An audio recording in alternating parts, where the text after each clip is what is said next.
Hello बच्चों, कैसे हैं? बताइए पार्ट 1 यानी कि जो वंशागति और विविधता के सिद्धांत थे उसका पार्ट 1 आपको कैसा लगा। पार्ट 1 में आपको बहुत ढेर सारी चीज़ें बताई, बहुत अच्छे से है ना, फुल डिटेल से तुम लोगों को बताया हूँ ताकि जितनी भी टॉपिक्स हैं, जितनी भी चीज़ें हैं ना, वो सब समझ आ जाएँ। एक युग्मनस क्या होता है, प्रभावी लक्षण क्या होता है, अप्रभावी लक्षण क्या होता है, सभी चीज़ों के बारे में फुल डिटेल बताया हूँ। तो बताइए आप लोग, बहुत ढेर सारा नीचे कमेंट करके बताइए। सबसे पहले आप लोग सब लोग कमेंट करिए। पहला कमेंट सब लोगों को आना चाहिए गुड मॉर्निंग, क्योंकि ये पार्ट 2 है, लेक्चर नंबर 2। जिसने भी अभी तक वंशागति और विविधता का पार्ट 1 नहीं देखा है वो जा करके तुरंत पार्ट 1 देखें। पार्ट 1 किधर मिलेगा? बायोमन चैनल पे जाओगे, उधर प्लेलिस्ट वीडियोस के बगल में प्लेलिस्ट होता है, उधर जाओगे, स्वाइप अप करोगे, क्लास 12th बायोलॉजी की प्लेलिस्ट होगी, उधर ही आप लोगों को मिलेगा। और जितने भी बच्चों ने 1 शॉट वीडियो का वो किया था ना, है ना, हल्ला बोल ये किया था ना, सारे 1 शॉट वीडियोस अब तैयार हो चुके हैं। बहुत जल्द हम आपके सामने पेश करेंगे, लेकिन कब? अगले के अगले महीने पे, ठीक है, मतलब 2 महीने बाद 1 शॉट वीडियो मतलब बताएंगे, ताकि आपके जो लेक्चर्स का ना पूरा रिवीजन हो जाएगा। पहले क्या होता था हम लोगों के ज़माने में, है ना, 2-3 अभी भी होता है कॉलेजेस वगैरह में, एक चैप्टर पता कितने दिन चलता है? करीब 6-7 2 हफ्ते चलता है। एक चैप्टर 2 हफ्ते चलता है, 2 हफ्ते जाओगे, वही कापी ऐसे खोलोगे, फिर थोड़ा सा पढ़ोगे, फिर ये करोगे, फिर चले जाओगे, फिर खोलोगे, ऐसे भी ऐसे करते हैं, ऐसे पढ़ाते ही हैं। इधर क्या मिलता है? 3 घंटे 4 घंटे में पूरा चैप्टर क्लियर मिलता है आप लोगों को। बहुत अच्छा लगता है आप लोगों को पढ़ने में, है ना। तो देखो, इसके पहले हमने पढ़ा था प्रभावी लक्षण क्या होता है, अप्रभावी लक्षण क्या होता है, समयुग्मनस क्या होता है, विषम युग्मनस क्या होता है, ठीक है। अब हम लोग इधर क्या पढ़ेंगे? अरे भैया काहे गिर रहा है जी, इतना गुस्सा, हमसे गुस्सा करोगे क्या भैया जी? हम तो भैया किसी को कुछ सोचते ही नहीं। अब देखो समयुग्मनस विषम युग्मनस में अब आता है कि शुद्ध जाति, जिसको हम लोग बोलते हैं प्योर स्पीसीज। क्या पढ़ेंगे बेटा? पढ़ेंगे हम लोग शुद्ध जाति यानी कि प्योर स्पीसीज। पता है क्या है? जिधर स्टूडियो है उसके बगल में थोड़ा सा एक घर है, उधर कुछ पंटर लोग रहते हैं। पंटर लोग क्या मतलब पढ़े लिखे लोग हैं, लेकिन वो लोग मतलब ज़्यादा ये सब चीज़ों में समझते नहीं, थोड़ा सा मतलब है ना, मतलब नीच सोच वाले लोग हैं ना, इधर ही वो सब इन लोगों को प्रभाव नहीं देते हैं। इस वजह से मैं भी ज़्यादा मतलब नहीं रखता हूँ। जैसे देखिए गाना वाना ये सब बजाने लगे वो सब लोग, है ना। चलिए ठीक है, बाकी कोई दिक्कत नहीं, आप लोग पढ़ते रहिए, ठीक है। ऐसा नहीं गाना सुनने लगे उनको डांस वांस शुरू हो जाए, ऐसे कुछ भी नहीं। अब देखो प्योर स्पीसीज क्या होता है, शायद कौन सा नंबर है? 7वां नंबर है, ठीक है। अपनी नोट्स को पुनः रीओपन करो। 7वां नंबर में समझते हैं कि समान लक्षण वाले पौधों को आपस में निषेचन कराने से शुद्ध जाति प्राप्त होती है। क्या होती है? समान लक्षण वाले पौधों को आपस में निषेचन कराने से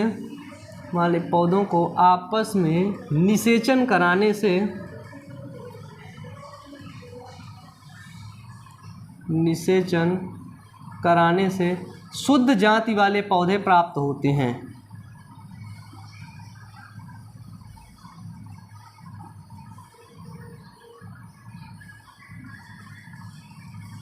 ठीक है, कहीं कॉपीराइट ना जाए। पता है एक मेरा वीडियोस था जीवों में जनन, पहला लेक्चर 1 घंटे के ऊपर था। उस लेक्चर में मैंने छोटा सा एक साउंड यूज़ कर दिया था, है ना। एडिटर ने भैया बोला सर अच्छा लग रहा है, तो उन्होंने कहा चलो ठीक कर दो। इसके बाद उस लेक्चर में ऐड आ रहे हैं, बस थोड़ा सा करीब 15-20 सेकंड का वो था।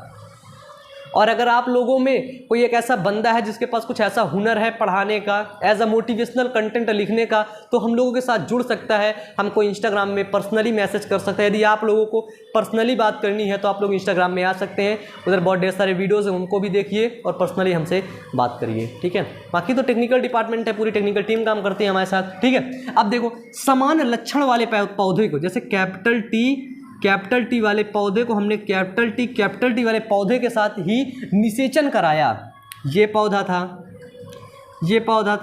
अब जब यही पौधा आपस में निषेचन होगा तो आपको पता है जो संतान बनेगी वो भी कैपिटल टी ही बनेगी, यानी कि ऐसा ही बनेगा।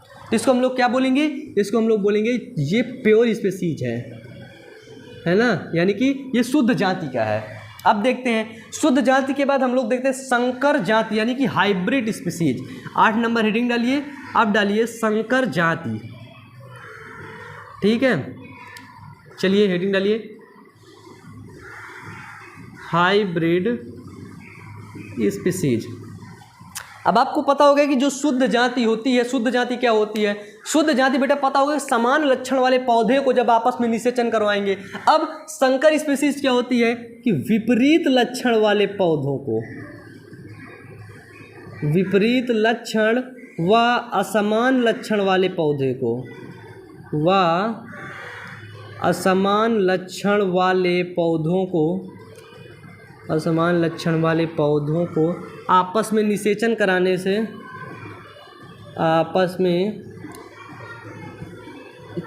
निषेचन कराने से, आपस में निषेचन कराने से क्या संकर जाति के पौधे उत्पन्न होते हैं, या संकर जाति के पौधे उत्पन्न होते हैं। बिल्कुल सही कह रहा है, संकर पौधे उत्पन्न होते हैं। अब ये बताओ, जैसे जो गाय होती हैं, अभी तक आप लोगों ने गाय को क्या देखा है कि जो गाय थी वो 6-7 लीटर दूध दिया करती थी, भैंस 6-7 लीटर दूध दिया करती थी। लेकिन आज की गाय क्या है, 50-50, 60-60 लीटर दूध देती है। कैसे हुआ?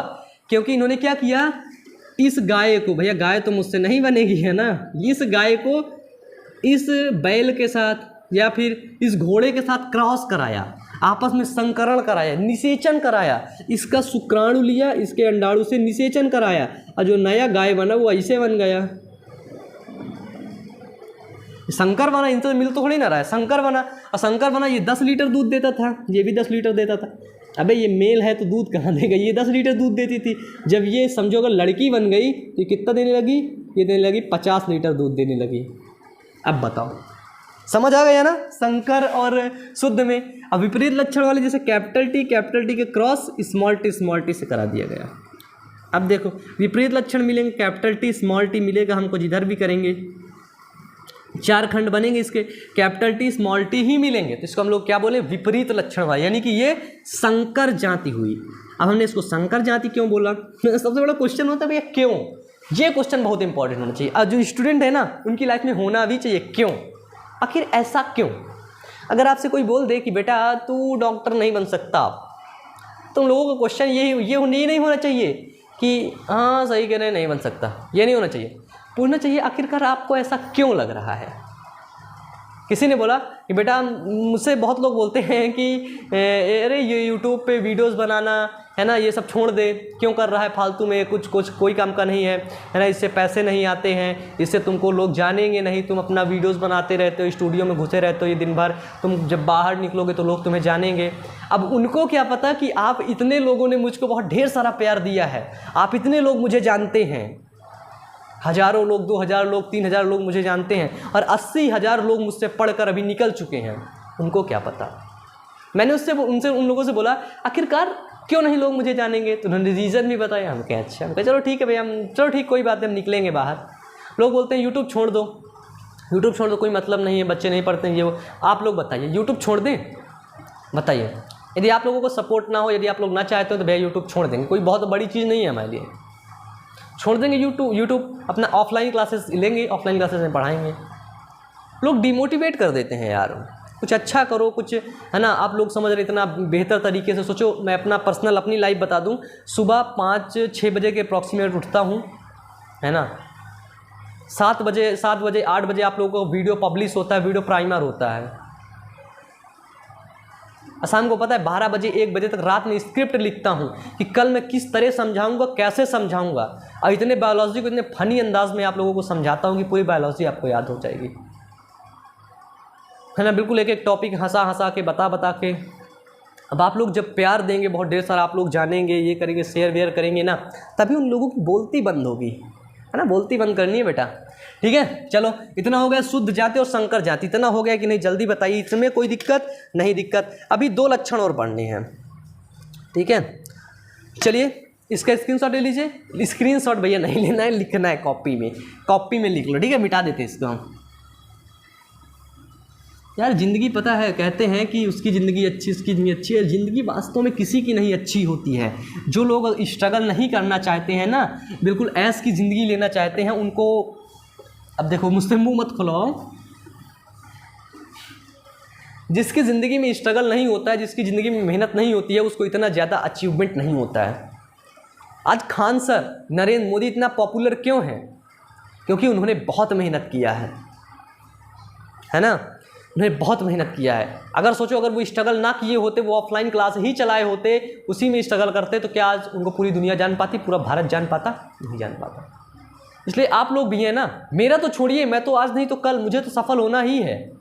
और ये जो जिद होती है ना अंदर से कुछ करने की, कुछ बड़ा करने की, नाम बनाने की, वो जिद मेरे अंदर है और वो आग मेरे अंदर से निकल रही है। मेरा तो हो ही जाएगा आज नहीं तो कल, क्योंकि मैं रुकने वाला नहीं हूँ भैया कि तुम लोगों को लग रहा हो मैं रुक जाऊँगा, थक जाऊँगा, बैठ जाऊँगा। ऐसा कुछ नहीं होने वाला भैया। भाई मोहन बहुत खतरनाक टाइप का आदमी है, ठीक है, खूंखार जिसे बोलते हैं, खूंखार टाइप का आदमी है, ठीक है। आप लोग समझना एक बात को, अगर किसी भी चीज़ में एफर्ट्स हैं, किसी भी चीज़ में मेहनत है ना, तो कभी जाया नहीं जाएगी। आज आपसे कोई बोले कि दौड़ा करो और आज आप नहीं दौड़ रहे हैं, याद रखना, अगर आज आप दौड़ेंगे ना तो कल वही दौड़ आपके काम आ जाएगी। इसलिए कहते हैं प्रकृति के साथ यदि अपने साथ या किसी और के साथ तुम कुछ ना कुछ करते हो ना, तो उसका रिफंड आपको जरूर मिलता है। आज नहीं तो कल उसका रिफंड जरूर तुम लोगों को मिलेगा, ठीक है। तो चलिए कोई दिक्कत नहीं। अब हम लोग पढ़ते हैं लक्षण प्रारूप क्या होते हैं और जीन प्रारूप क्या होते हैं। सबसे पहले हम लोग पढ़ेंगे लक्षण प्रारूप, जिसको हम लोग बोलते हैं फिनोटाइप। हेडिंग डालिएगा, नंबर 9 है लक्षण प्रारूप, फिनोटाइप। अभी जब मेंडल का नियम पढ़ेंगे ना तब उधर ही समझने को मिलेगा। लक्षण प्रारूप क्या होता है, फिनोटाइप क्या होता है, यानी कि वह जीव, फिनोटाइप क्या होता है, ज़्यादा फ्लश आ रहा है ना। फिनोटाइप 11 मिनट हो गया। फिनोटाइप क्या होता है कि जब जीव के बाहर देखने या आकारिकी में समान हो तो उसे समलक्षणी कहते हैं। जब जीव बाहरी रूप से या आकारिकी माने आकार को देख करके, जब जीव बाहरी रूप से या आकारिकी में समान हो, या आकारिकी में समान हो तो उसे समलक्षणी, इसको हम लोग बोलते हैं समलक्षणी, ठीक है, याद रखना, समलक्षणी या फिर बोलते हैं फिनोटाइप। समलक्षणी आपस में समान तो समलक्षणी या फिनोटाइप कहते हैं, ठीक है, इतना समझ जाना। अब देखो बाहरी रूप से कैसे, अब ये बताओ, ये एक डिब्बा है, हमने आपको बताया कैपिटल टी प्रभावी लक्षण है, स्मॉल टी अप्रभावी लक्षण है। यानी कि स्मॉल टी होने के ना होने के फर्क नहीं पड़ता, बाहरी रूप से जो दिखेगा वो बिकेगा। पहले लेक्चर में पता था बॉर्नवीटा दिख रहा है तो बॉर्नवीटा ही बिक रहा है, पीछे बिस्किट पड़ा है, केक पड़ा है ना, कुछ भी पड़ा है, वो नहीं बिक रहा। बॉर्नवीटा दिख रहा है बेटा, बॉर्नवीटा बिक रहा है। इधर क्या होगा, बाहरी लक्षण से जब जीन समान हो। हमने देखा इसमें हम लोग को बाहर से, हमने ऐसे चाचा देख लिए आँखें लगा के, ऐसे ऐसे ऐसे देख लिया चचवा ने आँखें फाड़ के ऐसे, अबे ये तो लंबा पौधा है, तो बोल दिया ये क्या है, फिनोटाइप है। इधर ही चचवा ने फिर इसको देखा, अबे ये तो बौना पौधा है ना, नहीं ये तो कैपिटल वाई स्मॉल वाई, अरे ये तो गोल पौधा है, गोल बीज पत्र वाला है। चचा ने कहा अरे ये तो गोल बीज पत्र है, समझ गए, यो फिनोटाइप। अब क्या हुआ, अब एक चचुआ था इसके अंदर घुस गया, इधर घुस के देख रहा है, वाह बेटा वाह, कहता है हरामी हो साले। अब देखो फिनोटाइप समझ गए, इतना फिनोटाइप समझिए, फिनोटाइप। अब देखो, अब देखना है जीनोटाइप क्या होता है, यानी कि जीन प्रारूप क्या होता है, समझना। जीन प्रारूप जिसको हम लोग बोलते हैं जीनोटाइप। हेडिंग लिख लेना ना, ये सब बहुत काम आएंगे मेंडल के नियम में, ठीक है, और ये बहुत इंपॉर्टेंट टॉपिक है बेटा, ठीक है। जीनोटाइप क्या होता है कि जब किसी जीव के आनुवांशिक रूप से देखा जाता है, जब किसी जीव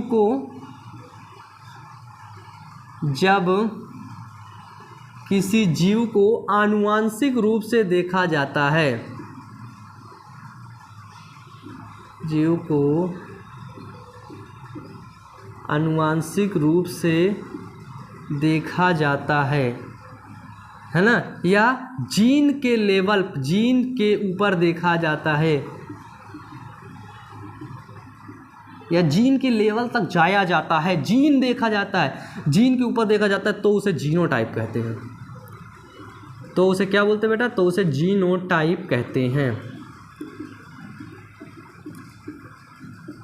अब देखो जीनोटाइप यानी कि अब ये चचवा बाहर से देख रहा था, इसे कैमरा देख रहा है, लंबा है, लंबा है, ये है, वो है। अब एक चचवा तो कैमरा के अंदर घुस गया, बिल्कुल अंदर चला गया, घुस गया ना, सच में घुस गए थे, अभी अभी बाहर आए हैं, ठीक है, कैमरा के अंदर घुस गया, देखा इधर ही देखा, अरे भैया ये तो लंबा भी है और बौना भी है, यानी कि हम इसको लंबा नहीं बोल सकते हैं, इसको हम लोग बोलेंगे शंकर लंबा। अरे भैया इसमें गोल भी है और झुर्रीदार भी है, तो हम इसको बोलेंगे शंकर गोल बीज पत्र। मतलब अंदर जीन के अंदर घुस के देखा, और जब तक जीन के अंदर नहीं घुसा था ना, तब तक उसको वैसे ही दिख रहा था जैसे वो देखना चाह रहा था। यानी कि बाहर से देख रहा है, बाहर से घर दिख रहा है, अच्छा अंदाजा लगाया जा सकता है, अच्छा ये घर है, अंदर घुस के जाओगे अस्पताल निकल गई वो, है ना, ऐसे समझो। बाहर से देखने में लक्षण दिख रहा है लंबा, लेकिन अंदर जब जीन के लेवल पर देखा ना, तब मिला लंबा और पीला। जीन कैसे होते हैं? जैसे ये डीएनए है, ये जीन है, इसी में लिखा होता है, इसी में लिखा होता है लंबा, पीला, बौना, उसी में पढ़ा जाता है। जब गुणसूत्र देख लेते हैं, गुणसूत्र में लिखा रहेगा खाली लंबा। अगर ये शंकर लंबा है तो ये किधर लिखा रहेगा? ये जीन में लिखा रहेगा, शंकर लंबा है। ठीक है, समझ गए। अब देखो हम तुमको एक बात बता दें, जीनोटाइप और फिनोटाइप शब्द का प्रतिपादन किसने किया? जीनोटाइप और फिनोटाइप शब्द का प्रतिपादन जोहानसन नामक वैज्ञानिक ने किया। याद रखना, जोहानसन नामक वैज्ञानिक ने जीन की खोज किया था, कारक को जीन बोला था। इसके बाद जीनोटाइप और फिनोटाइप, जीन प्रारूप और लक्षण प्रारूप की खोज भी जोहानसन नामक वैज्ञानिक ने ही किया था। बताइए, यहाँ तक किसी को कोई भी दिक्कत हो तो वो तुरंत निसंकोच बता सकता है, इसमें किसी प्रकार की संकोच ये सब करने की बेटा कोई ज़रूरत नहीं है। आप लोग बता सकते हैं, तभी मैं आपको पीटूंगा, है ना? नहीं बेटा पीटे वीटेंगे नहीं, तुम लोग बता सकते हो बिल्कुल निसंकोच। ठीक है, यहाँ तक समझ आ गया होगा। अब हम लोग चलते हैं, बिना आप लोगों का टाइम वेस्ट किए हम लोग चलते हैं मेंडल के नियम के ऊपर, मेंडल के बारे में। ठीक है, तो इसका स्क्रीनशॉट ले लोगे आप लोग। चलें, सभी बच्चे ना हमसे, है ना, बातचीत करते रहें बेटा, तभी तो हम लोग समझ पाएंगे ना आपको कि आप कौन हैं, हम कौन हैं। ठीक है, जब आप बात करेंगे, हमारे बारे में पूछेंगे, आप अपने बारे में बताएंगे, ठीक है, तभी एक दूसरे से लोगों का जो माने अट्रैक्शन होता है वो भिड़ा रहता है। और याद रखना, इस जीवन में अट्रैक्शन भिड़ाना बहुत बड़ी बात होती है।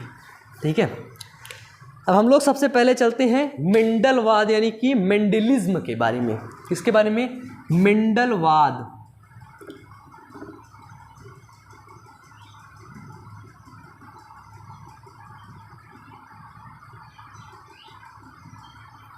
मेंडलिज्म के बारे में।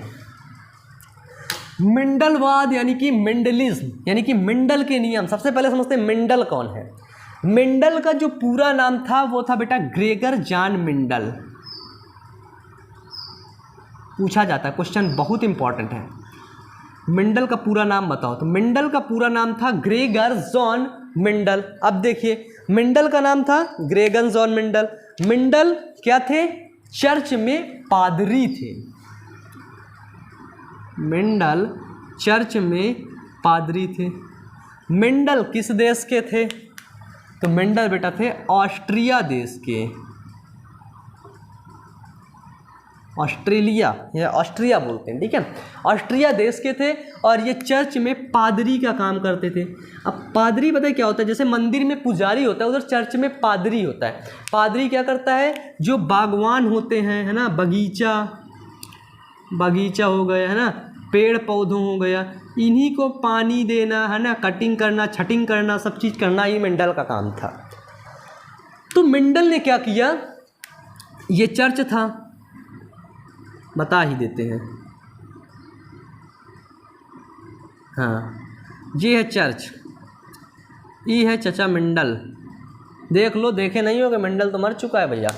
चर्च में मेंडल पादरी था। मेंडल थोड़ा सा दिमागी टाइप का था, तो उधर मटर के पौधे थे, पौधे समझ लेना, ठीक है। अब मैं ऐसे तो नहीं बना पाऊंगा ना कि मटर उतार दूं। ये है मटर।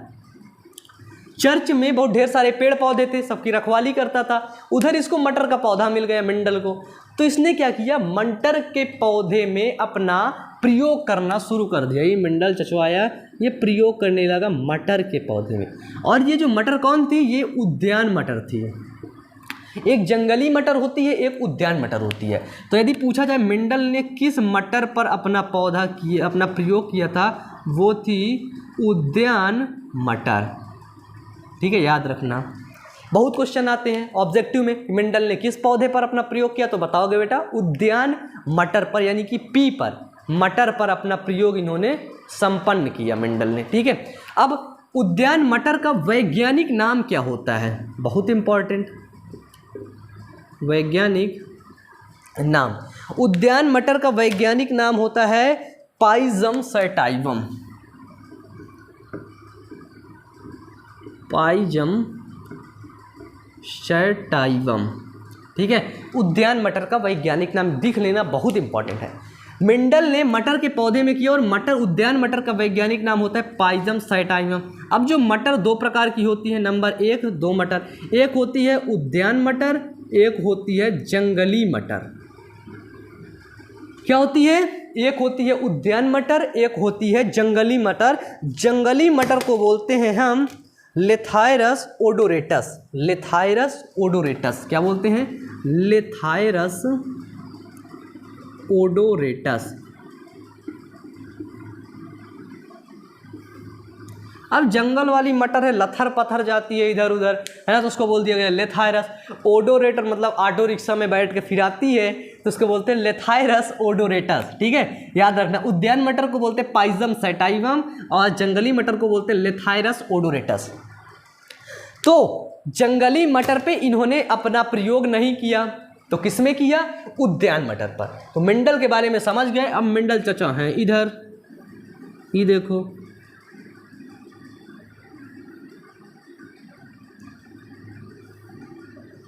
बात कर लो यार थोड़ा सा। ओ चचा, ए बोल देना उधर, हेलो चचा, कैमरा पे देखिए चचा सब, अरे उधर देखिए ना, ए कैमरामैन, हेलो, जूम करिए चचा की तरफ करिए करिए है ना, ये मेंडल चाचा है, ठीक है, मेंडल चाचा, कर दीजिए सर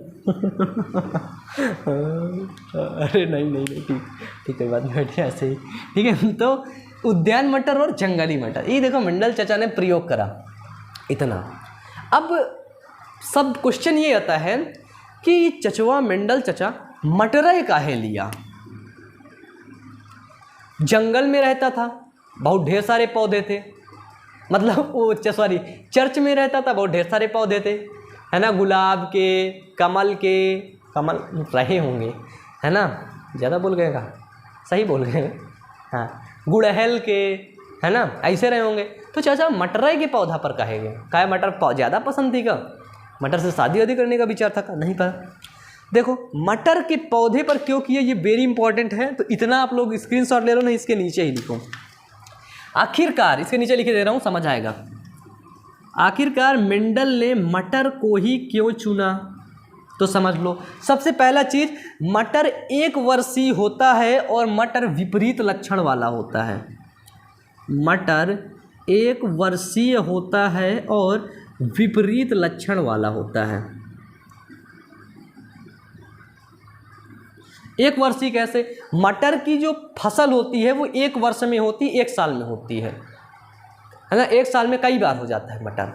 अब ये विपरीत होता है, मतलब कोई मटर देखे हो हरा कलर का होता है, लाल कलर का मटर भी शायद होता होगा, पीला कलर का होता है, झुर्रीदार होता है, बहुत ढेर सारे प्रकार का होता है मटर, ठीक है। तो ये इसका पौधा भी विपरीत होता है। तो मटर एक वर्षीय होता है और विपरीत लक्षण वाला होता है, और इसका पौधा छोटा होता है, पौधा छोटा होता है, जिसके कारण से इसको बगीचे में उगाया जा सकता है, है ना। मटर मेंडल था ना ही चचुआ, बड़ा है ना, बड़ा दिमागदार था। क्या था बेटा? बड़ा दिमागदार था। हम चाचा का दिमाग बिल्कुल ऐसे नहीं होता था, बिल्कुल ऐसे हो जाता था, चल जाता था। एक वर्षीय था, विपरीत लक्षण थे। पौधा छोटा था, ज़्यादा बड़ा नहीं था, पता लगे पेड़ में चढ़ के मंडल प्रयोग कर रहा है, उधर चढ़ा हुए, उधर नीचे से बुला रहा है ना, जो वो आ जाते, क्या फादर बोलते, फादर आ जाते हैं, अरे भैया मंडल किधर हो, मंडल बुलाने लगा, नहीं ना। तो मंडल छोटा सा पौधा था, उसी में ऐसे खड़ा होकर कर लेता था प्रयोग। इसके बाद जो मटर होता है वो उभयलिंगी होता है। मटर क्या होता है? मटर उभयलिंगी होता है, यानी कि नर और मादा एक में ही होता है। और आसानी, परागण में भी आसानी, स्वपरागण भी करा सकते हो, उसमें भी आसानी। नर और मादा जब एक में हो जाएगा, उभयलिंगी हो जाएगा, तो भैया सबसे आसान है ना। ऐसा तो है नहीं परागण के लिए तितली की ज़रूरत पड़ेगी, अब तितली ढूंढ के लाओ। इसके बाद इसमें पर परागण भी करा सकते हैं, पर परागण भी कराया जा सकता है। इसीलिए मेंडल ने अपने प्रयोग में मटर का चुनाव किया।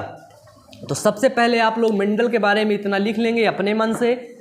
उद्यान मटर का लिखेंगे पाइजम सटाइवम, जंगली मटर का लेथायरस ओडोरेटस, ठीक है। आगे चलें। अब लिखेंगे कि क्वेश्चन आता है, क्वेश्चन पूछा भी जाता है, बोर्ड में भी आया है कि मेंडल ने अपने प्रयोग में मटर को ही क्यों चुना। अब आप लिखेंगे मटर का पौधा एक वर्षीय होता है तथा विपरीत लक्षण वाला, जैसे लाल, पीला, बौना, लंबा, झुर्रीदार, गोल बीज पत्र वाले विपरीत लक्षण वाला पौधा होता है।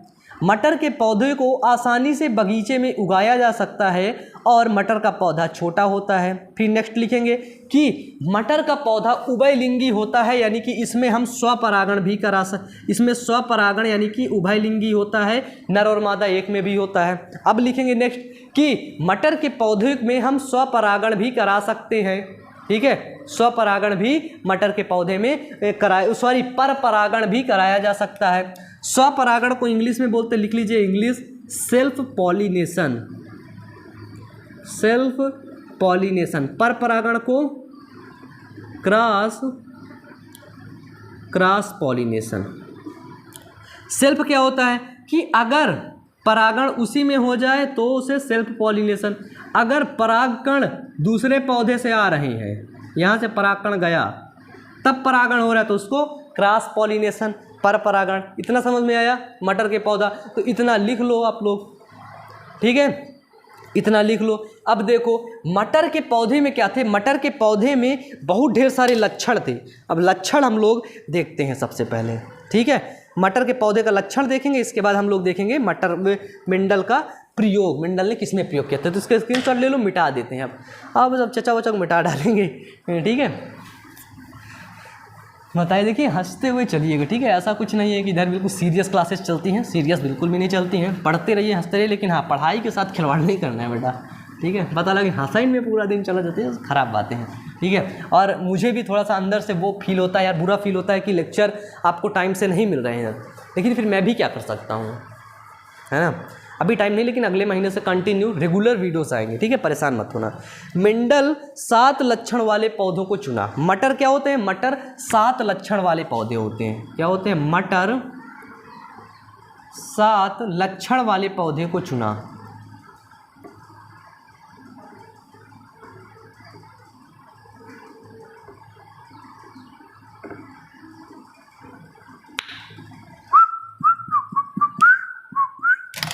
है ना। 7 लक्षण कौन सा देख लेते हैं। सबसे पहला हम लक्षण देखेंगे, उसके बाद कौन सा लक्षण है, उसके बाद हम लोग देखेंगे प्रभावी लक्षण, फिर देखेंगे अप्रभावी लक्षण। पहले देखेंगे प्रभावी लक्षण, फिर देखेंगे अप्रभावी लक्षण। देखें बहुत बड़ा टॉपिक है ये, ठीक है। थोड़ा सा दिल में ऐसे, दिल के अंदर ना हाथ ऐसे घुसा देना, बोलना बेटा चुप हो जा, पढ़ लेन दे, है ना, ऐसे पढ़ना, है ना। ऐसा नहीं कि दिल को जो भगा दोगे बेटा नहीं पढ़ पाओगे, ठीक है। और एक बात याद रखना बेटा, जो गर्लफ्रेंड बॉयफ्रेंड वाला चक्कर होता है ना, इसको थोड़ा कम कर दो आप लोग। जितना आप लोगों से कम होता है ना, प्यार होता है, ये होता है, ऐसा कुछ भी नहीं होता। एक दिमाग जब पढ़ाऊँगा न्यूरॉन्स, उसमें होता है हाइपोथैलेमस। ये सब प्यार, रोमांस, ये सब चीज़ें जो होती है ना, उसी में होता है, वही कोऑर्डिनेट करता है, ठीक है। इसकी वजह से अपना जो ज़िंदगी है, अपनी जो लाइफ का गोल है, उसको मत वो करिए। क्योंकि 4 साल बाद 5 साल बाद ना कोई आपसे आकर ये नहीं पूछेगा भैया कि आपके पास कितनी गर्लफ्रेंड थी, कितने से बात किया है, ये नहीं पूछेगा। तो एक कमाई पूछेगा, आखिरकार कमाता कितना है, क्या किया है अपनी ज़िंदगी में, ये पूछेगा। ठीक है, आज लोग मुझसे ये नहीं पूछते हैं कि तुम्हारी गर्लफ्रेंड कितनी है, आज लोग मुझसे ये पूछते हैं कि सर आपने कितना पढ़ा दिया है, सर आप हमारी कोचिंग में आएंगे। आज कहते हैं कि पैसे की कमी, जैसे लगता है ना, पहले तो पैसे की कमी हुआ करती थी, लेकिन मेरी भी कुछ कंडीशनल सही नहीं है, ठीक है, इसकी वजह से। लेकिन आज भी मैं समझ रहा हूँ कि आज करीब 15-20 हज़ार की नौकरी मैं अभी कर सकता हूँ, मैं इतने लड़कों को पढ़ा सकता हूँ, क्लास 12th वालों की फीस भी अच्छी होती है। लेकिन मैं नहीं गया, क्यों नहीं गया? क्योंकि अगर मैं उधर जाता हूँ तो आप लोग ऑनलाइन से जितने लड़के मुझसे पढ़ रहे हैं, जितने का विश्वास हो गया है मुझसे, जितने लोग जुड़ चुके हैं, वो सब हट जाएंगे। और मैं नहीं चाहता हूँ कि किसी का विश्वास टूटे मेरी वजह से, ठीक है। और ऑनलाइन ही मैं सेटल हूँ, नहीं ऑफलाइन जाऊँगा तो आज भी मुझे पैसे मिलेंगे, ऐसी बात नहीं है। आज सर पूछते हैं कि सर आपका फ़ीस कितना, सर आप बता दीजिए और आप आइए, ठीक है, ठीक है। तो इधर हम लोग देखते हैं लक्षण, फिर प्रभावी लक्षण, अप्रभावी लक्षण। सबसे पहले हम देखते हैं लक्षण की लंबाई। क्या देखते हैं? लंबाई, ठीक है। अब देखो लंबाई में प्रभावी लक्षण क्या होता है? लंबाई में 2 चीज़ होते हैं, एक होता है लंबा, एक होता है बौना। तो जो प्रभावी लक्षण होता है वो होता है लंबा, जो अप्रभावी लक्षण, दबा वाला लक्षण, वो होता है बौना। अब देखते हैं बीज की आकृति। क्या होता है? बीज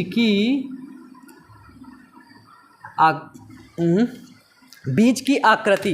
तो आपको पता है कि बीज की 2 आकृति होती है, एक होती है गोल, एक होती है झुर्रीदार। जो गोल होता है वो प्रभावी लक्षण होता है, और जो झुर्रीदार होता है वो अप्रभावी लक्षण होता है। जो गोल होता है वो प्रभावी लक्षण होता है, जो झुर्रीदार होता है वो अप्रभावी लक्षण होता है। और नेक्स्ट देखते हैं बीज का रंग। नेक्स्ट होता है बीज रंग। जो बीज का रंग होता है ना बेटा, वो क्या होता है? वो पीला होता है और हरा होता है। जो पीला रंग होता है वो क्या होता है? प्रभावी लक्षण। और जो हरा रंग होता है वो होता है अप्रभावी लक्षण। पीला रंग प्रभावी लक्षण, हरा रंग अप्रभावी। प्रभावी अप्रभावी देख के चलना, ठीक है। अब देखते हैं पुष्प रंग। बीज रंग, पुष्प रंग, फिर पुष्प स्थिति, ठीक है। पुष्प रंग क्या होता है? पुष्प रंग होता है, एक होता है बैगनी, एक होता है सफ़ेद। पुष्प रंग क्या होता है बेटा? एक होता है बैगनी और दूसरा क्या होता है? दूसरा होता है सफ़ेद, ठीक है। पुष्प रंग जो बैगनी रंग का होगा ना, वो प्रभावी लक्षण होगा, उसका प्रभाव दिखेगा, बैगनी रंग दिखेगा, लेकिन सफ़ेद रंग होने के साथ भी आपको दिखाई नहीं देगा। अब पुष्प स्थिति क्या होता है? एक होती कक्षस्थ, एक होती है अग्रस्त। कक्षस्थ, एक होती है अग्रस्त। कक्षस्थ मतलब जो कक्षा में इसी जगह बैठ के पुष्प बना देता है, और जो अग्रस्त यानी कि एक भाग पे पुष्प बनाता है, उसको बोलते हैं कक्षस्थ और अग्रस्त, ठीक है। तो समझा दें, ठीक है। इसके बाद पुष्प की स्थिति के बाद फली का रंग। पुष्प के बाद आते हैं फली का रंग। अब देखते हो फली का रंग पहले कुछ और होता है, बाद में कुछ और होता है। तो फली का रंग पहले हरा होता है, इसके बाद पीला हो जाता है। तो फली का रंग जो हरा होता है वो प्रभावी लक्षण होता है, और जो पीला होता है वो अप्रभावी लक्षण होता है, ठीक है। फली के रंग में जो हरा होगा वो प्रभावी लक्षण, और जो पीला होगा वो अप्रभावी लक्षण होगा। अब देखते हैं फली की आकृति। क्या होता है? फली की आकृति। फली की आकृति में प्रभावी लक्षण क्या होगा? प्रभावी लक्षण होगा एक फैली हुई, है ना। देखिए फली होती है एक फैली हुई, एक होती है सिकुड़ी हुई। फैली हुई, एक होती है सिकुड़ी हुई। जो फली होती है बेटा वो एक फैली हुई फली होती है। फैली हुई का मतलब जो फली होती है ना, एक ऐसे फैली हुई रहती फली।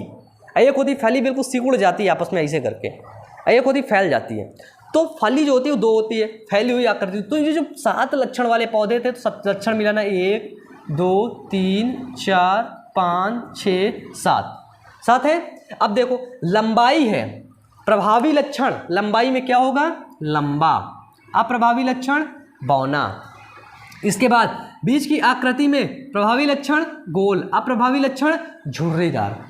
बीज रंग पीला, अप्रभावी हरा। पुष्प रंग बैगनी, अप्रभावी सफ़ेद। पुष्प स्थिति कक्षस्थ, अप्रभावी अग्रस्त। फली का रंग प्रभावी लक्षण हरा, यानी कि अगर फली के रंग में हरा के साथ पीला भी है ना, तो पीला नहीं दिखाई देगा, हरा ही दिखाई देगा। क्यों?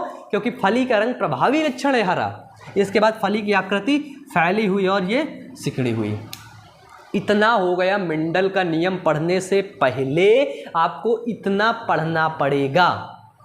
इतना आपने पढ़ लिया है, कोई दिक्कत की विषय नहीं है। अब हम लोग पढ़ेंगे मेंडल का नियम के बारे में। इसका नियम बेटा मेंडल का नियम, ये देखो है ना, क्या पढ़ेंगे?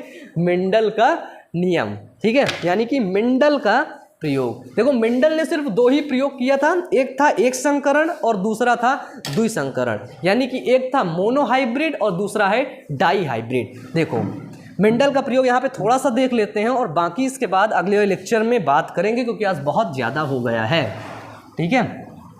और भी बहुत सारे काम हैं, एक ही काम लेके नहीं बैठे हैं। इसका पकड़ के स्क्रीनशॉट ले लियो भैया, और तो कुछ नहीं कर सकते। मेंडल के जो प्रयोग थे इधर देख लेना। मेंडल के जो प्रयोग थे वो मेंडल ने सिर्फ 2 प्रयोग किए थे, ठीक है। मेंडल का जो प्रयोग था, ये जो चाचा था, ये जो प्रयोग किया था वो सिर्फ 2 ही प्रयोग किया था। एक था एक संकरण और दूसरा था द्विसंकरण। एक क्या था? एक था एक संकरण जिसको हम लोग बोलते हैं मोनोहाइब्रिड क्रॉस, और दूसरा है द्विसंकरण यानी कि डाई हाइब्रिड, ठीक है। मोनोहाइब्रिड क्रॉस भी लिखेंगे, ठीक है, एक संकरण प्रयोग। और दूसरा क्या था? दूसरा था द्विसंकरण प्रयोग, जिसको बोलते हैं डाई हाइब्रिड क्रॉस। अब मोनोहाइब्रिड क्रॉस क्या है, डाई हाइब्रिड क्रॉस क्या है, यानी कि एक संकरण क्या है, 2 संकरण क्या है। तो आज का भी टाइम भी बहुत हो रहा है भैया, 2 है ना, पार्ट 1 पार्ट 2 हो गया, ठीक है। देखो अब यहाँ पे बता दूं, ये मेंडल के प्रयोग थे, ये जो था ना, इतना प्रयोग किया था। 2 आंखें बना दे, कान भी बना दे, 2 प्रयोग किया था, लेकिन नियम जो थे ना वो 3 नियम थे, है ना। अब देख लो मेंडल के, लिखना मत इसको, ठीक है। मेंडल के जो नियम थे वो 3 थे। पहला होता है प्रभाविता का नियम, थोड़ा थोड़ा लिख देता हूँ। प्रभाविता का नियम, दूसरा पृथक्करण का नियम जिसको हम लोग शुद्धता का नियम भी कहते हैं, तीसरा है स्वतंत्र अपव्यूहन का नियम बस जोड़ना भैया, इसमें भी जोड़ना, अच्छा लगेगा ना देखने में। कैसे भी हो नोट्स वगैरह में ना, कैसे भी लिखा हो, लेकिन वो अच्छा लगना चाहिए देखने में। अगर अच्छा लगेगा तभी बाद में पढ़ने का मन करेगा, और जब अच्छा नहीं लगेगा तो फिर बाद में नहीं पढ़ सकते आप लोग, है ना। देखो मेंडल के 3 नियम थे। जो 2 नियम हैं वो एक संकरण थे, यानी कि मोनोहाइब्रिड क्रॉस से उनको हम लोग समझ सकते हैं। लेकिन जो लास्ट वाला नियम है स्वतंत्र अपव्यूहन का नियम, इसको हम लोग डाई हाइब्रिड क्रॉस में समझेंगे, ठीक है। तो यानी कि मेंडल ने क्रॉस कराया था, सबसे पहले इसने क्रॉस को करा दिया, उसके बाद में ये ढेर सारे नियम्स को दिए। अब मेंडल के खाली 3 नियम है, और तुम लोग सोचो अगर 10 नियम है, 50 नियम है, 80 नियम है, तो वो नहीं है बिल्कुल भी। 3 नियम है, प्रभाविता, पृथक्करण और स्वतंत्र अपव्यूहन। तो इसके बारे में हम लोग नेक्स्ट टॉपिक में बात करेंगे, नेक्स्ट है ना, नेक्स्ट टाइम पे बात करेंगे, नेक्स्ट मीटिंग पे बात करेंगे, ठीक है। एक संकरण प्रयोग, एक संकरण और द्विसंकरण, ठीक है। तो आज के लिए बस यहीं तक। पढ़ते रहिए, मेहनत करते रहिए और वीडियोस को जरूर शेयर करिएगा, ठीक है। तो मिलते हैं अगले वीडियो में, तब तक के लिए wish you all the best.